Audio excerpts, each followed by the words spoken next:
Frédéric Delouis, bonjour. Bonjour Anne, bonjour à tous les auditeurs. Merci d'avoir accepté notre invitation. Mais ça, c'est avec plaisir. Alors, vous êtes le directeur général de Transdev. Vous intervenez maintenant à Mayotte depuis le nouveau marché des transports scolaires, c'est-à-dire depuis la rentrée des classes. Transdev en France, c'est un poids lourd du transport scolaire. Alors, finalement, comment ça s'est passé votre installation ici ? Ça s'est passé, je dirais, relativement bien. Donc, Transdev a été attributaire d'un marché. Alors, petit rappel sur la nouvelle organisation voulue par le département depuis la rentrée du mois d'août, c'est-à-dire il y a quelques mois. Nous sommes aujourd'hui dans notre première année de mise en place, de démarrage. On a un contrat pour 6 ans et le choix de la collectivité a été de dissocier les missions de gestion de la partie exploitation. Alors expliquez-nous, ça veut dire quoi ? Très simplement, Transdev s'occupe uniquement de la partie gestion. C'est tous les services connexes au transport qu'on peut retrouver, c'est-à-dire la définition de l'offre. C'est nous qui définissons les parcours, les itinéraires et les horaires. Les conducteurs, eux, ne font pas partie du tout de Transdev, puisqu'il y a des marchés d'exploitation qui sont assurés par 4 groupements. L'organisation au niveau d'exploitation, elle est faite par 4 groupements différents de transporteurs. Pour les citer, nous retrouvons le groupement Narendra Mbeli qui opère dans la partie nord et dans la partie sud. Nous retrouvons le groupement Ouvoa Moja qui assure toute l'exploitation sur l'Académa. Oui. Nous avons également le transport Salim qui assure le transport sur petite terre. Et enfin le groupement Tamaya Léona Messo qui assure toute la partie, ce qu'on appelle centre, qui est plutôt la côte ouest de Mayotte. Donc vous organisez les trajets, les conducteurs, si j'ai bien compris, de ces groupements suivent les routes sur la base des services qui leur sont affectés. C'est quoi vos autres missions ? Alors déjà, avant de parler des autres missions, sur cette partie justement, la grande nouveauté de ce nouveau plan transport a été la mise en place d'un poste de régulation. Alors qu'est-ce que c'est un poste de régulation ? C'est un poste de commandement et de contrôle qui permet de superviser l'ensemble de l'activité du réseau. Ça veut dire quoi ?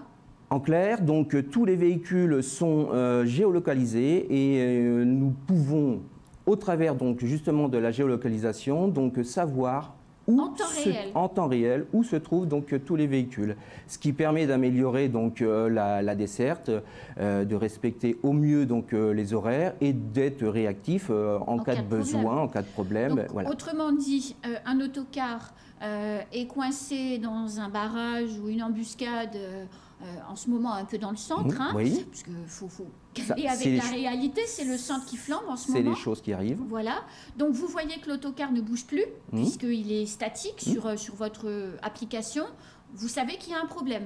Tout à fait. Et vous pouvez contacter directement le conducteur Pas dans encore. l'autocar. Voilà, pas encore. Nous sommes juste à la phase de ce qu'on appelle géolocalisation et nous espérons dans les mois et peut-être années à venir mettre en place ce qu'on appelle un système d'aide à l'exploitation où là le conducteur sera au travers de cet équipement en lien direct avec le poste de régulation. Aujourd'hui, grâce à la téléphonie quand même, le conducteur est en lien avec le poste de régulation, mais il faut que le conducteur appelle le régulateur. Donc ce qui veut dire qu'on est par exemple, puisque avec leur grève on pense à eux, on est conducteur chez Matisse, donc on conduit dans le nord ou on conduit dans le sud. On prend un parcours qui est piloté, exploité, je dirais, par Transdev. Et si on a un problème, on appelle Transdev, même si on est salarié de Matisse. En gros, c'est ça l'idée. Tout à fait, c'est bien ça l'organisation qui est mise en place depuis le mois d'août. Et ça marche ?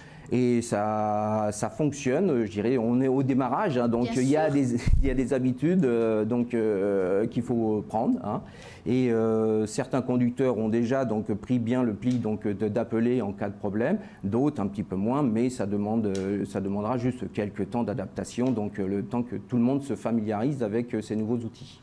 Dans vos autres missions, il y en a une qui est importante, qui est visible, en tout cas de plus en plus visible, c'est celle de la communication vis-à-vis des usagers. Tout à fait. Donc, on est en charge de l'information. Alors, la communication, c'est vraiment donc l'information. On n'est pas encore sur la partie promotion, donc, mais on fait de la communication. On envoie régulièrement, d'ailleurs, donc à l'intention de tous nos clients, donc élèves et également donc les parents d'élèves, puisque c'est important d'informer également les parents d'élèves. Donc des communiqués de presse via les radios. Mais ce qui est important aussi, c'est qu'on a mis en place donc de nouveaux outils, donc depuis le mois d'août.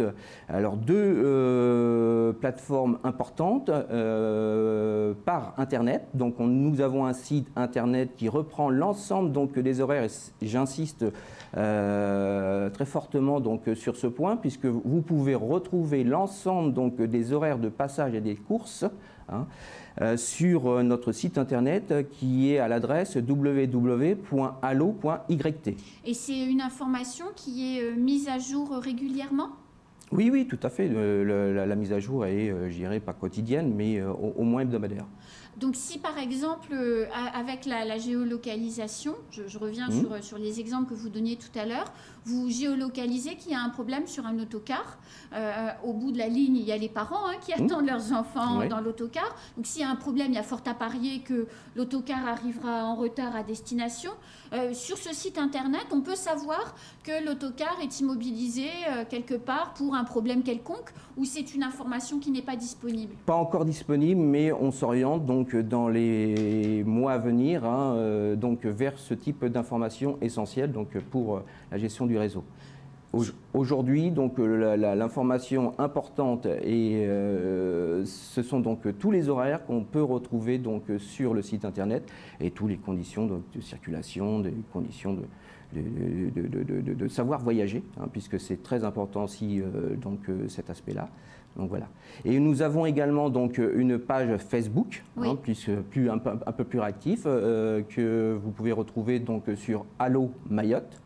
Et là, on communique donc en temps réel donc un certain nombre d'informations. Et il faut surtout pas hésiter donc nous laisser des commentaires si vous rencontrez donc des difficultés.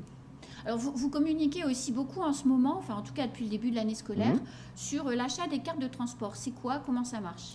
Alors, les cartes de transport, c'est un titre de transport. Donc, tous les élèves doivent être en possession d'un titre de transport. Alors, nous sommes cette année, donc, dans cette année de démarrage. Donc, nous n'avons pas pu démarrer, je dirais, comme on l'aurait souhaité, puisque nous avons commencé qu'au mois d'août. Et la rentrée, c'était au mois d'août. Donc, je m'excuse auprès donc, de tous nos clients. Donc, si tout n'est pas parfait aujourd'hui, mais on s'évertue donc à améliorer donc tous les services à ce niveau-là, et en particulier donc sur la partie donc inscription. Ce qu'on souhaite mettre pour la prochaine rentrée, c'est mettre en ligne sur le site justement internet que j'évoquais tout à l'heure, donc allo.yt, la possibilité de faire son inscription en ligne et de pouvoir acheter aussi donc cette carte en ligne. Donc on paye avec la carte bleue de ses parents? Tout à fait. Tout à fait, c'est bien ça. Et ça marche à partir de quand? Ça démarrera donc pour l'année prochaine, donc pour la rentrée scolaire donc 2022. Et donc pour la rentrée scolaire 2022, on pourra acheter sa carte de transport à partir de quand à peu près?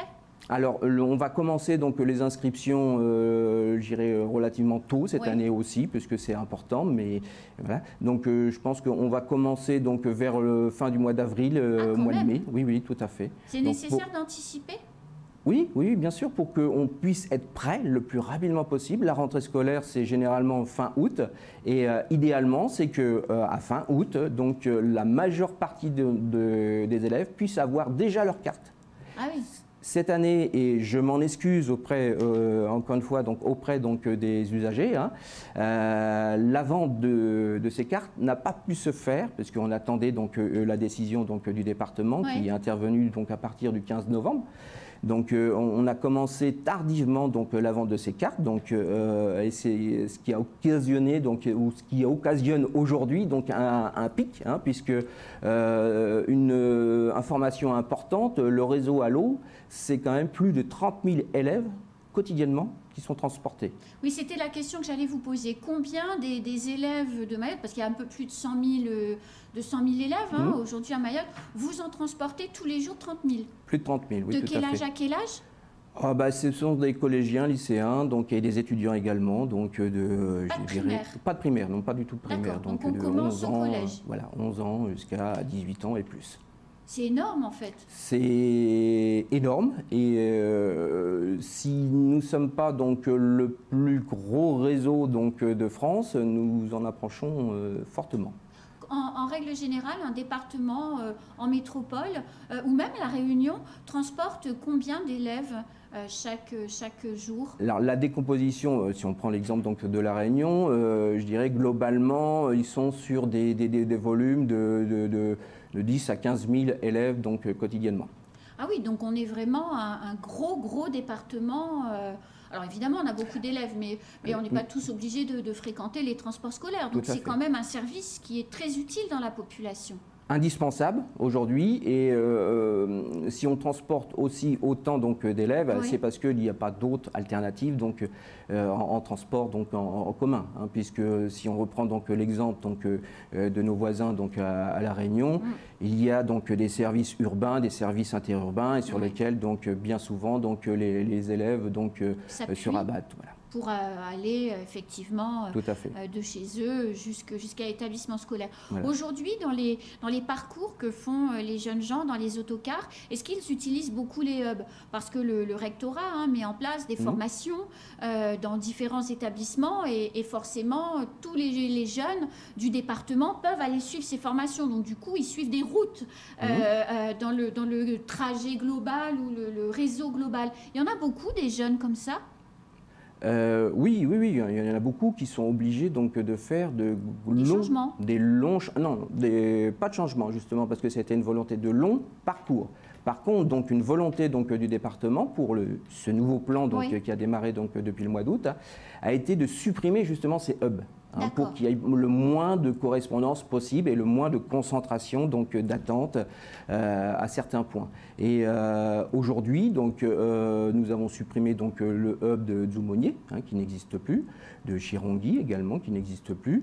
Il reste uniquement donc deux hubs, celui donc de la barge, indispensable. Hein, on ne peut pas mettre donc un véhicule donc sur la barge, et celui de Kahani, mais qui a été fortement réduit. Hein, donc, mais pas les problèmes. Alors, les problèmes ne sont pas forcément liés au hub. Hein, donc, il y a d'autres soucis donc, sur Kahani. Il y a un gros lycée. Et donc, 2500 élèves. Oui, à peu près, oui. Et donc, sur cette plateforme, donc, transitent les 2500 élèves. Donc, voilà.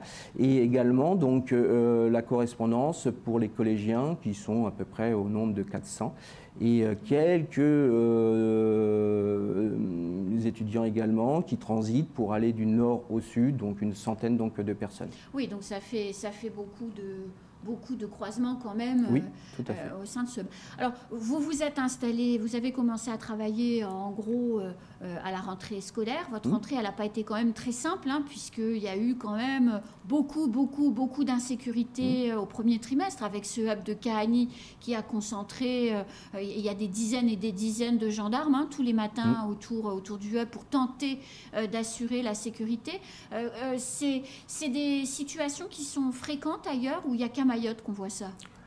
Alors l'insécurité est plus prégnante, je dirais, tout simplement, donc, à Mayotte qu'ailleurs quand même. Hein, donc, la sécurité relève bien entendu donc, de la compétence donc, des forces de l'ordre, que je remercie ce matin, hein, puisqu'ils sont vraiment donc, actifs, réactifs, très nombreux et interviennent donc au quotidien sur l'ensemble donc du réseau. Donc les forces de l'ordre, ça prend en compte donc bien entendu donc la gendarmerie, sur le site de Cahagny, mais dans d'autres secteurs, ce sont donc la police nationale, mais également donc les polices municipales qui sont très actives donc à assurer la sécurité donc du réseau à l'eau. Alors, un conducteur d'autocar, ils ont beaucoup exprimé au premier trimestre leur inquiétude, leur anxiété. Qu'est-ce que vous avez mis en place, parce que vous avez fait beaucoup de choses, qu'est-ce que vous avez mis en place depuis le début de l'année scolaire pour accompagner les conducteurs d'autocar qui se font caillasser, faut bien le dire.